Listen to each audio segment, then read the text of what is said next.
नमस्कार, आप देख रहे हैं इंडिया न्यूज। मैं हूं आपके साथ शोभना यादव। किस्सा कुर्सी का सस्पेंस कल खत्म हो गया है।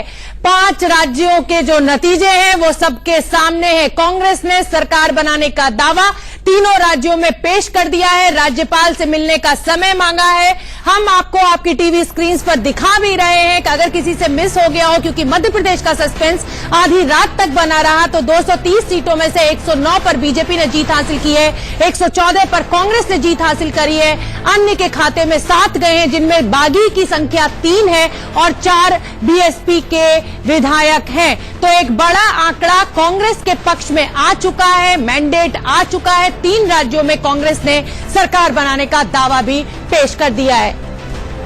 तो मेहमानों का एक बड़ा पैनल मेरे साथ जुड़ा हुआ है। विश्लेषण करेंगे कि कल जो चुनाव आए, किसको फायदा किसको नुकसान, 2019 के लिए क्या दिशा तय होने जा रही है। मेहमानों से मैं आपका तारुफ करा देती हूँ। रोहित चहल जी बीजेपी के लीडर हैं, मेरे साथ स्टूडियो में मौजूद हैं। अभय दुबे जी कांग्रेस के स्पोक्स पर्सन है, वो भी हमसे जुड़ेंगे। मनीष अवस्थी जी हमारे चीफ पॉलिटिकल एडिटर हैं, मेरे साथ स्टूडियो में मौजूद है। संजीव नायक जी सीनियर एडिटर हैं द संडे गार्जियन के, वो भी मेरे साथ मौजूद है। हमारी एडिटर न्यूज दीप्ति चौरसिया भी भोपाल से हमसे जुड़ गई हैं। तो चर्चा की शुरुआत कर लेते हैं और सबसे पहले मैं दीप्ति का रुख कर लेती हूं, क्योंकि मध्य प्रदेश में ही सस्पेंस सबसे ज्यादा लंबा चला। तो दीप्ति, इस समय का अपडेट क्या है? राज्यपाल को दावा पेश कर दिया है, ये कह दिया है कांग्रेस ने, और आंकड़े भी बता रहे हैं इलेक्शन कमीशन के कि सबसे बड़ी पार्टी के रूप में कांग्रेस उभरी है। तो अब क्या इंतजार करना पड़ेगा कांग्रेस को गवर्नर के न्योते का?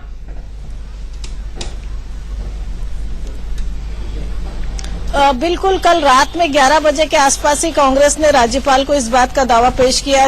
गवर्नर हाउस के लिए चिट्ठी लिखी कि हम सिंगल लार्जेस्ट पार्टी हैं और हम सरकार बनाना चाहते हैं। हालांकि उस समय जो है गवर्नर हाउस से ये जवाब मिला था कि अभी इलेक्शन कमीशन के ऑफिशियल आंकड़ों का इंतजार हो रहा है, उसके बाद आपको जो है सरकार बनाने के लिए बुलाया जाएगा। और आज जो कांग्रेस के जो अपडेट है वो ये है कि शाम को 4 बजे विधायक दल की बैठक होगी। सूत्रों के हवाले से एक खबर है कि पर्यवेक्षक ए.के. एंटनी आ सकते हैं इस बैठक में, और सबसे कांग्रेस में विधायक दल का नेता तय होना है। इस बीच दूसरी बड़ी खबर यह है कि बीजेपी ने अभी तक अपनी हार को नहीं स्वीकारा। देर रात मुख्यमंत्री शिवराज सिंह चौहान ने भी यही कहा मीडिया से कि पहले एक बार इलेक्शन कमीशन के ऑफिशियल आंकड़े आ जाए, उसके बाद वो मीडिया से बात करेंगे। तो दोनों ही दल देर रात तक कोई उम्मीद लगाए बैठे थे, और अब आज जो है सीएम हाउस में एक बड़ी बैठक चल रही है जिसमें बीजेपी के सारे बड़े नेता मौजूद हैं, और कांग्रेस में शाम को 4 बजे विधायक दल की बैठक है। तो दोनों ही के सामने स्थितियां बहुत साफ है। कांग्रेस सिंगल लार्जेस्ट पार्टी है और बहुत कम अंतर से बहुमत से दूर है। उसमें जब बीएसपी और एसपी दोनों ही बोल चुकी है कि वो उसे समर्थन दे रही है, इसलिए कांग्रेस 170 कांग्रेस का बहुमत दिखाई दे रहा है। दीप्ति, मनीष जी हमारे साथ स्टूडियो में मौजूद है, उनका सवाल आपसे मैं ले लेती हूँ। मनीष जी, दीप्ति, आपको लगता है कि अभी भी बीजेपी ये कोशिश करेगी कि जो तस्वीर सामने आई है उसमें कुछ उलटफेर हो? और इसके अलावा मेरा दूसरा सवाल, आखिर विधायक दल की जो बैठक 4 बजे हो रही है, आखिर इतनी देरी से क्यों?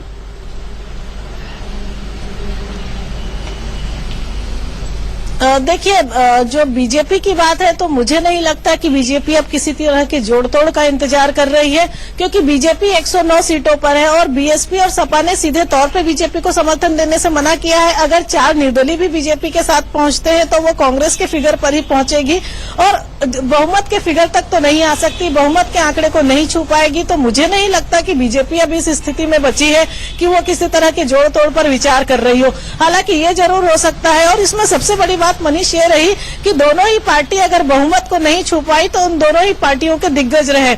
बीजेपी के 13 मंत्री हारे और कांग्रेस के भी बड़े बड़े विधायक हारे जो सिटिंग एमएलए थे।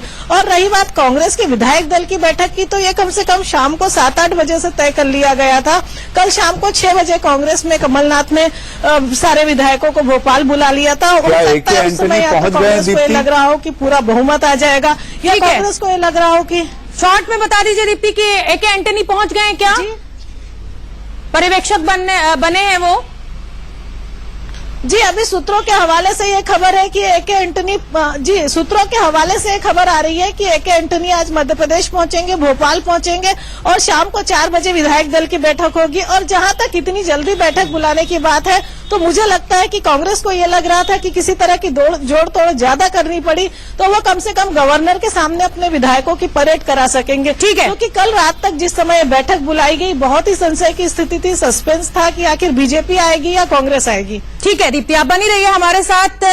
रोहित चहल जी, क्या गलती हो गई सर? हम लगातार आपके साथ डिबेट में थे और क्या गलती मानते हैं, सबसे बड़ी गलती जो इस तरीके के नतीजे सामने आ गए और 5-0 हो गया?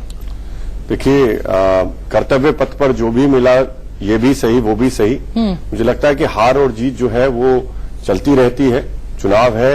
और मैं तो बधाई दूंगा कांग्रेस पार्टी को, नागा जो नेशनल फ्रंट है उनको, और साथ साथ जो राहुल गांधी को कड़ी टक्कर में मानेंगे कि नहीं मानेंगे मोदी की? पहले ये बताइए, राहुल गांधी को कड़ी टक्कर में मानते हैं मोदी की कि नहीं? देखिए शोभना जी, टक्कर तो ये 2019 का चुनाव जो है वो टक्कर बताएगा एक बात, लेकिन यहाँ पर जो चुनाव था वो स्टेट्स का चुनाव था, राज्यों का चुनाव था। बहुत बढ़िया, जब जीते तो मोदी लहर, जब ना जीते तो स्टेट के मुद्दे। देखिए शोभना जी, मुझे लगता है कि अगर आप केंद्र की राजनीति में और प्रदेश की राजनीति को एक स्तर पे लाएंगे तो वो ठीक नहीं हो। प्रदेश के अंदर अपने लोकल मुद्दे होते हैं, हर राज्य का अपना अलग मुद्दा रहता है। आपसे सहमत? तो प्रदेश के मुख्यमंत्रियों को कर लेने देते चुनाव प्रचार, क्यों प्रधानमंत्री को झोंकते हैं? क्यों, चलिए बीजेपी के अध्यक्ष को भी आपने झोंका, समझ में आता है, क्यों नहीं प्रधानमंत्री को देश का काम कर लेने देते हैं? अगर आपको लोकल मुद्दों पर लड़ना है तो प्रदेश के मुख्यमंत्री दें जवाब, करें चुनाव प्रचार। शोभना जी, देखिए प्रधानमंत्री जो हमारे देश के प्रधानमंत्री और सबसे बड़े नेता हैं जी, तो एक पार्टी जब चुनाव लड़ने जाती है तो पूरी ताकत से भारतीय जनता पार्टी चुनाव लड़ती है, और उसमें चाहे छोटे से छोटे कार्यकर्ता से देश की सेवा भी कर लेने दीजिए, सिर्फ बीजेपी की सेवा कराते रहेंगे। हाँ मनीष जी, हाँ चलिए जवाब पूरा कर लीजिए, फिर मनीष जी के पास आते हैं। मुझे 10 सेकंड दीजिए। लेकिन मुझे लगता है कि देखिए इसको इस तरीके से नहीं देखना चाहिए। हमारा भारतीय जनता पार्टी का एक प्रधानमंत्री जी से लेकर और छोटे से छोटा जो इकाई का कार्यकर्ता होता है वो पूरे मन से लगता है चुनावों के अंदर, और लगा तो मुझे लगता है। लेकिन जो लोकल चुनाव था, जो हमारे मुख्यमंत्री थे, आज मध्य प्रदेश की ही बात कर ली जाए तो मध्य प्रदेश में 15 साल रहने के बाद भी भारतीय जनता पार्टी अगर वहां पे इतना करीब पहुंची है तो मुझे लगता है वो शायद यही। चलिए उस पर भी चर्चा करेंगे कि करीब पहुंची है, कितना करीब पहुंची है और क्यों पहुंची है। उससे पहले इस समय की ब्रेकिंग न्यूज ले लें। मनीष जी, मैं आपके पास आऊंगी।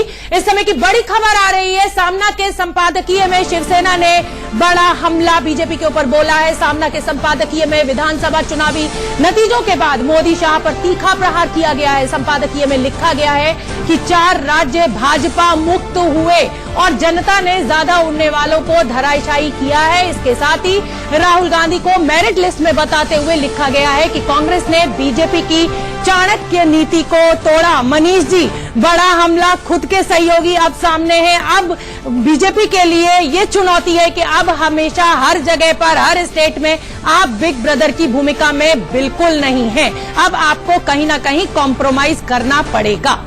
देखिए शोभना, जैसा कि अंदेशा लगाया जा रहा था कि जब भी नतीजे आते हैं उसके दूसरे दिन सामना का जो संपादकीय होता है वो अपने आप में इतना तीखा होता है और जो प्रहार होता है उसमें वो सीधे तौर पर बीजेपी पे होता रहा है।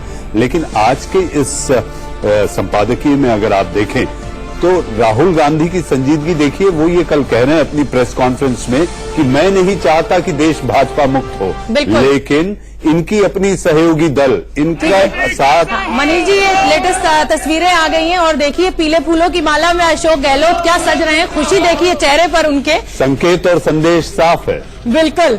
संजीव नायर जी, इन तस्वीरों का मजा लीजिए। बड़े दिनों बाद कांग्रेस को ये तस्वीरें मिल रही है, कार्यकर्ताओं में जोश आप देख रहे हैं। जी, मैं तो ये कहता रहा, कल दिन भर मैं कहता रहा, जैसे ही कांग्रेस की जो संख्या है वो 100 से थोड़ा कम थोड़ा ज्यादा होता रहा। हाँ। जैसे कम होता रहा तो इनके चेहरे में जो खिलखिलाहट और बढ़ती जाती थी, क्योंकि उनको मालूम है कि अगर ज्यादा सीटें कांग्रेस को मिल गई तो मुख्यमंत्री पद उनको ना मिलने की चांसेस है, वो फिर चला जाएगा पायलट साहब के पास। तो ये खुश इसलिए हो रहे थे कि ये बॉर्डर लाइन पे ही रहे और जितने सारे निर्दलीय जीते हैं, ये जो बागी हैं सब ये इनके लोग हैं, तो ये इसलिए चेहरा खिलखिला हुआ है। ये अपनी जादूगरी दिखाते हैं। बल्कि कल तक मनीष जी, जो एग्जिट पोल्स के बाद जोक चल रहा था कि निराश मत होइए, अगर आपकी सरकार नहीं बन रही है तो चैनल बदल दिए, तो कल भी नतीजों के बाद यही स्थिति थी कि इस चैनल पे आपकी सरकार नहीं बन रही है तो चैनल बदल दीजिए। वहां आंकड़े हो सकता है कि बीजेपी के फेवर में हो या कांग्रेस के फेवर में हो। अभय दुबे जी भी हमसे जुड़ गए, कांग्रेस के स्पोक्स पर्सन है। अभय जी, बधाई दे देती हूँ आपको। सबसे पहले तो रण फतेह कर लिए, लेकिन 2019 उतना आसान नहीं है सर। ओवर कॉन्फिडेंस में मत आ जाइएगा। देखिए, ओवर कॉन्फिडेंस का प्रश्न नहीं है। कल इस बात का निर्धारण देश और प्रदेश की जनताओं ने किया कि वो प्रजातंत्रीय व्यवस्थाओं में आस्था रखती है। जिस प्रकार मोदी सरकार ने प्रचंड बहुमत के बाद मनमाने निर्णय लेकर देश में त्राहिमाम की स्थितियां पैदा कर दी थी, मुझको लगता है कि कल के बाद मोदी सरकार का पराभव भी प्रारंभ हो गया है। इस बात को सुनिश्चित कर दिया है राज्यों के परिणामों में। मगर फिर भी विनम्रता से हम जो अवसर हमको राज्यों में मिला है सेवा करने का, उसको शिरोधार्य करते हैं। लेकिन अभय और जी, राहुल जी ने उन मुख्यमंत्रियों को भी धन्यवाद कहा है जिन्होंने वहां पर काम किया। जी ठीक है, मनीष अवस्थी हमारे साथ बैठे हुए हैं, वो आपसे सवाल लेना चाहते हैं। अभय जी। जी मनीष जी। अभय जी, अगर छत्तीसगढ़ को छोड़ दिया जाए तो मध्य प्रदेश और राजस्थान जी, में आपको बहुमत नहीं है, आप बहुमत के करीब हैं।